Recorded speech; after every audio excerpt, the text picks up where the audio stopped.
Hello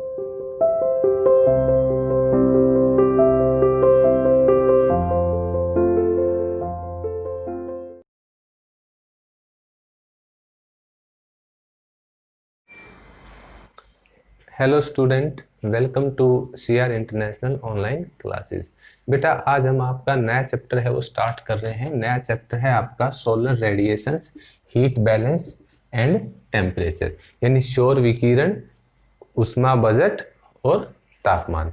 ठीक है, अब पहले देखो सौर विकिरण कि सूर्य पृथ्वी को ऊर्जा का जो स्रोत है वो सूर्य से है। पृथ्वी को सारी ऊर्जा सूर्य से प्राप्त होती है।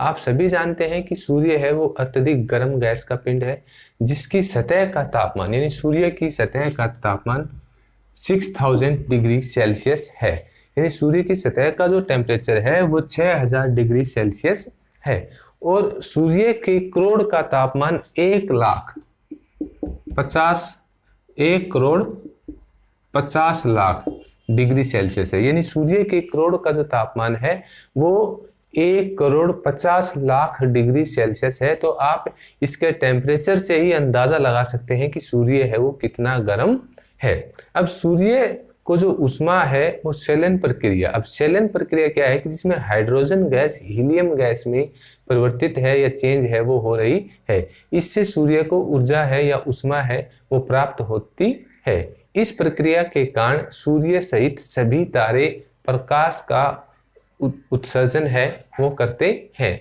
सूर्य अपनी ऊष्मा को चारों ओर अंतरिक्ष में निरंतर प्रसारित है वो करता रहता है। ठीक है, उसके बाद हम आते हैं अब मीनिंग ऑफ सोलर रेडिएशंस कि सौर विकिरण का अर्थ है वो क्या होता है।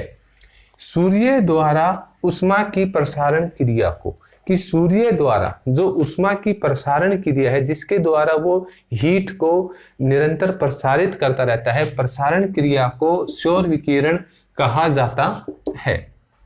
सूर्य से लगभग 15 करोड़ किलोमीटर दूर स्थित पृथ्वी सूर्य से विकिरित होने वाली समस्त ऊष्मा का केवल 2 अरबवां भाग ही प्राप्त कर पाती है।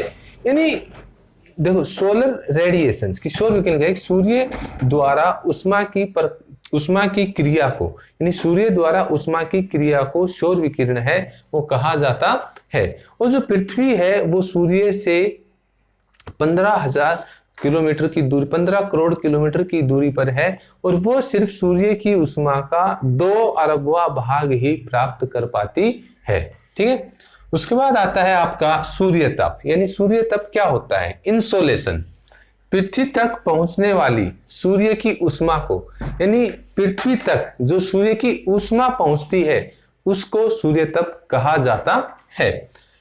H.J. क्रिचफील्ड के अनुसार पृथ्वी की सतह पर सूर्य के विकिरण द्वारा, यानी पृथ्वी की सतह पर सूर्य के विकिरण द्वारा प्राप्त होने वाली ऊर्जा को सूर्यताप कहा जाता है। यानी पृथ्वी की सतह पर सूर्य के विकिरण द्वारा जो ऊर्जा प्राप्त होती है उसको इंसोलेशन है या सूर्यताप है वो कहा जाता है, अकॉर्डिंग टू H.J. क्रिचफील्ड। यह ऊर्जा सूर्य से लघु तरंगों के रूप में, अब यह जो ऊर्जा आती है वो सूर्य से लघु तरंगों यानी शॉर्ट वेव्स के रूप में, लघु तरंगों के रूप में 3 लाख किलोमीटर प्रति सेकंड की गति से पृथ्वी पर पहुंचती है। यानी यह जो ऊर्जा है वो सूर्य से लघु तरंगों के रूप में 3 लाख किलोमीटर प्रति सेकंड की गति से पृथ्वी पर पहुंचती है। वायुमंडल की बाहरी सीमा पर, कि जो वायुमंडल है उसकी आउटर बाउंड्री के ऊपर, वायुमंडल की बाहरी सीमा पर सूर्य से औसतन प्रति मिनट, यानी वायुमंडल की बाहरी सीमा पर सूर्य से औसतन प्रति मिनट वर्ग सेंटीमीटर 1.94 कैलोरी ऊर्जा प्राप्त होती है। यानी सूर्य वायुमंडल की आउटर सीमा के ऊपर सूर्य से प्रति मिनट वर्ग सेंटीमीटर 1.94 कैलोरी जो ऊर्जा है वो प्राप्त होती है। सूर्य की यह औसतन मात्रा बदलती नहीं और सूर्य की जो ये औसत मात्रा है, एवरेज जो क्वांटिटी है, ये चेंज नहीं होती बल्कि स्थिर रहती है। इसमें ना कम होती है ना ज्यादा होती है, ये बल्कि क्या है कि स्थिर है, वो फिक्स है, वो रहती है। इस कारण इसे सौर स्थिरांक यानी सोलर कांस्टेंट है वो कहा जाता है। अब 4 जुलाई को, ठीक है, 1 मिनट लेकिन पृथ्वी की सूर्य से बदलती दूरी के कारण, अब यह जो है यह तो स्थिर होती है, लेकिन पृथ्वी की सूर्य से बदलती दूरी के कारण वायुमंडल की ऊपरी सतह पर प्राप्त होने वाली ऊर्जा में हर साल थोड़ा बहुत बदलाव है वो आता है, क्योंकि पृथ्वी की पोजीशन है वो चेंज होती रहती है। इससे वायुमंडल की जो बाहरी सीमा है जहां पर सूर्य से ऊर्जा प्राप्त होती है, उस प्राप्त होने वाली ऊर्जा में थोड़ा बहुत बदलाव है वो आता है, क्योंकि पृथ्वी सूर्य की परिक्रमा है वो करती है। सूर्य के चारों ओर अंडाकार पथ पर, यानी सूर्य के चारों ओर अंडाकार पथ के ऊपर, जैसे कि इस डायग्राम में दिखाया गया है कि सूर्य के चारों ओर अंडाकार पथ पर, ठीक है, सूर्य के चारों ओर अंडाकार पथ पर परिभ्रमण करती हुई पृथ्वी कभी सूर्य से दूर व कभी सूर्य के पास आ जाती है। यानी कभी सूर्य के चारों ओर परिभ्रमण करती हुई पृथ्वी कभी सूर्य से पास और कभी सूर्य से दूर व कभी सूर्य के पास है वो आ जाती है। अब हम बात करते हैं 4 जुलाई को उपसौरिका की स्थिति में पृथ्वी सूर्य के 15.20 यानी 4 जुलाई को अपसौरिका की स्थिति में, इधर कि 4 जुलाई को अपसौरिका की स्थिति में पृथ्वी सूर्य के 15.20 करोड़ किलोमीटर की अधिकतम दूरी पर होती है। यानी 4 जुलाई को पृथ्वी है वो सूर्य से अपसौरिका की स्थिति में 15.20 करोड़ किलोमीटर की अधिकतम दूरी के ऊपर है वो होती है, कि इस टाइम पर पृथ्वी सूर्य से जितना दूर जाना होता है उतना दूर वो जा चुकी होती है। लेकिन 3 जनवरी को उपसौरिका की स्थिति में पृथ्वी है वो 14.70 करोड़ किलोमीटर की निकटतम दूरी के ऊपर होती है। यानी 3 जनवरी को उपसौरिका की स्थिति में पृथ्वी है वो सूर्य के जितना पास आना होती है, यानी 14.70 करोड़ किलोमीटर की निकटतम दूरी के ऊपर होती है। ये डायग्राम देखिए, इस डायग्राम में सूर्य है, ये चारों ओर अंडाकार पथ है, ठीक है, पथ में चारों ओर जो पृथ्वी है वो परिक्रमा कर रही है एग की वाली शेप के रास्ते में, कि इधर उपसौरिका की स्थिति में तो पृथ्वी है वो 14.70 करोड़ किलोमीटर की निकटतम दूरी के ऊपर होती है, यानी 3 जनवरी को, और अपसौरिका की स्थिति में यानी 4 जुलाई को 15.20 करोड़ किलोमीटर की अधिकतम दूरी के ऊपर है वो पृथ्वी होती है। ये अर्थ रिवॉल्यूशन दिखा रखा है, ई से ये अर्थ रिवॉल्यूशन है कि अर्थ है वो रिवॉल्यूशन कर रही है, इसके चारों ओर सूर्य के चारों ओर परिक्रमा है वो कर रही है। तो 4 जुलाई को तो अपसौरिका की स्थिति में 15.20 करोड़ किलोमीटर की अधिकतम दूरी के ऊपर होती है, और 3 जनवरी को 14.70 करोड़ किलोमीटर की निकटतम दूरी के ऊपर पृथ्वी है वो होती है। इस प्रकार हम कह सकते हैं कि 3 जनवरी को 4 जुलाई की अपेक्षा, यानी 3 जनवरी को, ठीक है, 3 जनवरी को 4 जुलाई की अपेक्षा पृथ्वी को 7% जो सूर्यताप है वो ज्यादा प्राप्त होता है, यानी 7% सूर्यताप है वो ज्यादा प्राप्त होता है। फिर भी सूर्यताप की भिन्नता का यह असर अन्य कारकों जैसे समुद्र और स्थल और समुद्र का वितरण, वायुमंडलीय परिसंचरण इत्यादि द्वारा कम हो जाता है। यही कारण है कि सूर्यताप की यह भिन्नता भूतल पर दिन प्रतिदिन होने वाले मौसमी परिवर्तन पर ज्यादा प्रभाव नहीं डाल पाती। जो 7% का जो अंतर आता है, यह भूतल के ऊपर जो दिन प्रतिदिन का मौसमी परिवर्तन होता है उसके ऊपर ज्यादा प्रभाव है वो नहीं डाल पाती। अब नेक्स्ट आता है फैक्टर अफेक्टिंग इंसोलेशन, यानी सूर्यताप को प्रभावित करने वाले कारक।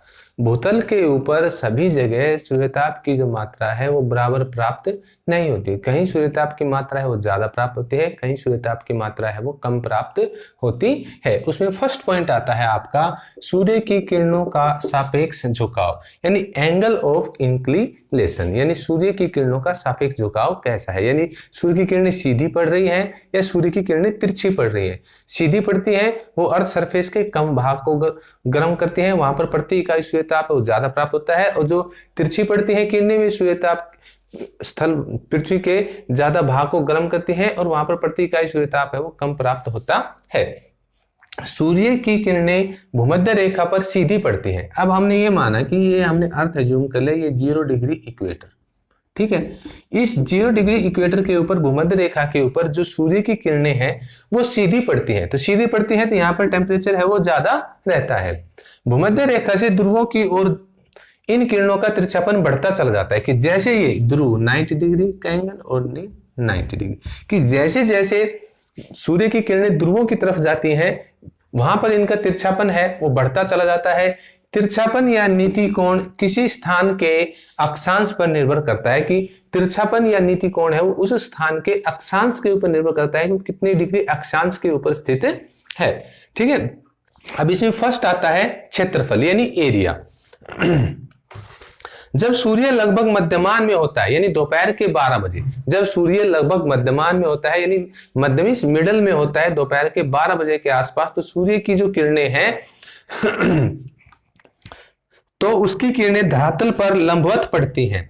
लंबवत किरणें भूपृष्ठ के अपेक्षाकृत कम क्षेत्रफल पर फैलती हैं, कि मध्यमान में होता है। तो देखो ये मध्यमान, ये सूर्य की किरणें दिखाई जा रही हैं इनके माध्यम से, कि सूर्य जब मध्यमान में होता है तो उसकी किरणें भूपृष्ठ पर लगभग लंबवत पड़ती हैं। लंबवत पड़ने के कारण क्या है कि ये सूर्य धरातल के कम भाग को गर्म करते हैं, क्योंकि सीधी किरणें पड़ रही हैं। सीधी किरणें पड़ती हैं तो सिधाई में बिल्कुल आती हैं, जैसे ये सीधी किरणें यूं आई इस सिधाई में यूं आती हैं, तो इससे क्या होता है कि सूर्य के नहीं धरातल के कम भाग को गर्म है वो करती हैं, तो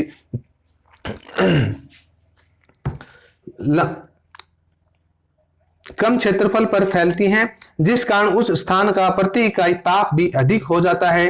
तिरछी किरणों का उतना ही समूह भूपृष्ठ के अधिक क्षेत्रफल को घेरता है, जिस क्षेत्रफल को गर्म करने के कारण वहां प्रति इकाई सूर्यताप तीव्रता से कम हो जाती है। अब देखो ये सीधी किरणें हैं, ये धरातल के कम भाग को गर्म कर रही हैं। कम भाग को गर्म करने के कारण यहाँ पर प्रति इकाई जो ताप है वो अधिक होता है। ये तिरछी किरणें हैं। तिरछी किरणें क्या है कि धरातल के अधिक भाग को गर्म करती हैं, इसलिए यहाँ पर प्रति इकाई जो ताप होता है वो कम हो जाता है। उसके बाद आता है कि वायुमंडल की मोटाई, कि कितनी वायुमंडल की थिकनेस को पार करके सूर्य की किरणें हैं वो आ रही हैं। सीधी किरणों की अपेक्षा तिरछी किरणों को वायुमंडल की मोटी परत पार करनी पड़ती है। उदाहरण जब सूर्य की क्षितिज से ऊंचाई केवल 4 डिग्री होती है तो सूर्य की किरणों को 12 गुना मोटे वायुमंडल से गुजरना पड़ता है। वायुमंडल में सूर्य की किरणें जितनी अधिक दूरी तय करेंगी उनका बिखराव, परावर्तन और अवशोषण भी उतना अधिक होगा। अब देखो ये सूर्य की किरणें आ रही हैं, ये वायुमंडल की थिकनेस दिखाई गई है, ठीक है। ये वायुमंडल की है क्या है, ये थिकनेस है, वायुमंडल की मोटाई है।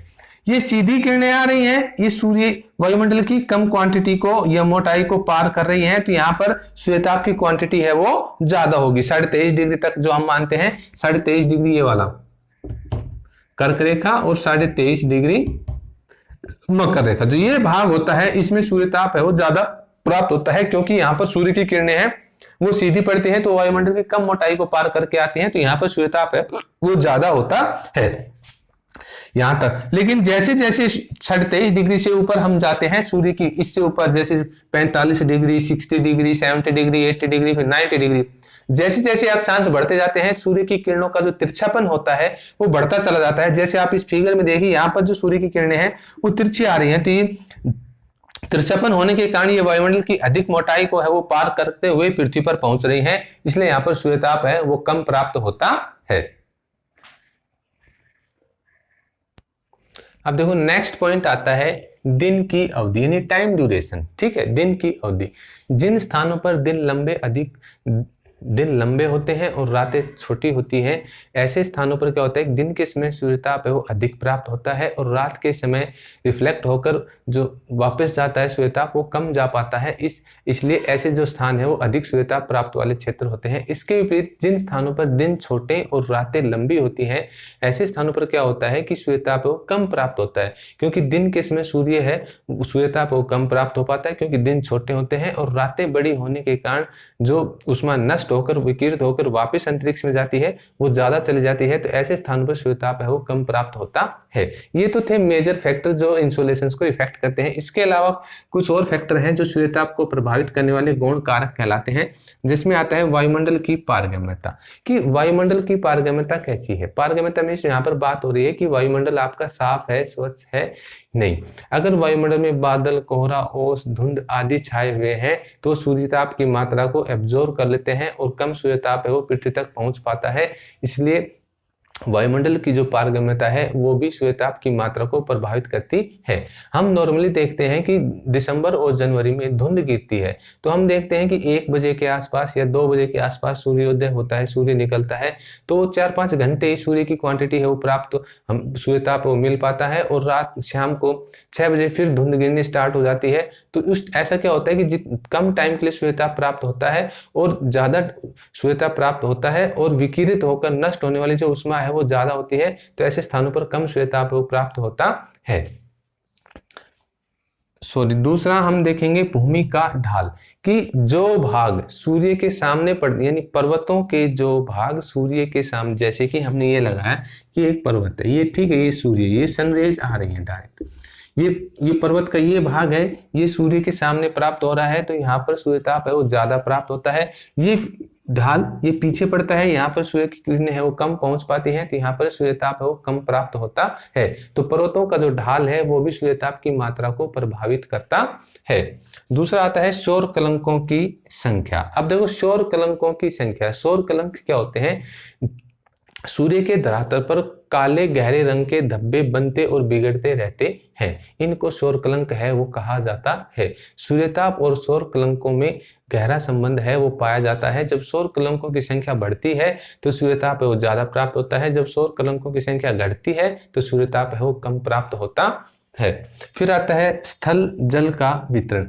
पृथ्वी का 3/4 भाग है वो जल से ढका हुआ है और 1/4 जो भाग है वो स्थल से ढका हुआ है। स्थल और जल में उल्टा रिलेशन है वो पाया जाता है। स्थल भाग है वो जल्दी गर्म हो जाता है और जो स्थल जल भाग होता है वो देर से गर्म होता है और देर से ठंडा होता है। तो ऐसे स्थान जहां पर स्थल भाग है वहां पर दिन के समय तो सूर्यताप ज्यादा प्राप्त होता है, लेकिन जो जलीय भाग है वो जल विशिष्ट अपनी विशिष्ट ऊष्मा के धारण करने की क्षमता के कारण वो जल देर से गर्म और देर से ही ठंडा होता है। इसलिए ऐसे स्थानों पर जहां पर स्थल भाग ज्यादा होता है वहां सूर्यताप ज्यादा प्राप्त होता है और जो जलीय भाग होता है वहां पर सूर्यताप है वो कम प्राप्त होता है।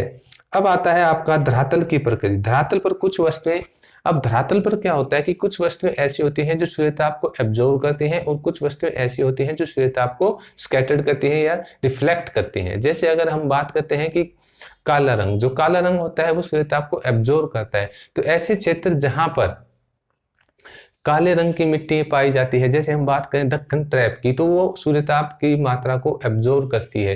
दूसरा ये है कि अगर पेड़ पौधे ज्यादा हैं, वनस्पति ज्यादा है तो सूर्यताप सूर्य की किरणें उनसे टकराकर रिफ्लेक्ट होकर वापस चली जाती हैं, तो ऐसे स्थान पर सूर्यताप वो कम प्राप्त होता है। तो धरातल की जो प्रकृति होती है, धरातल का जो आवरण है या प्रकृति है वो भी सूर्यताप की मात्रा को प्रभावित है वो करता है।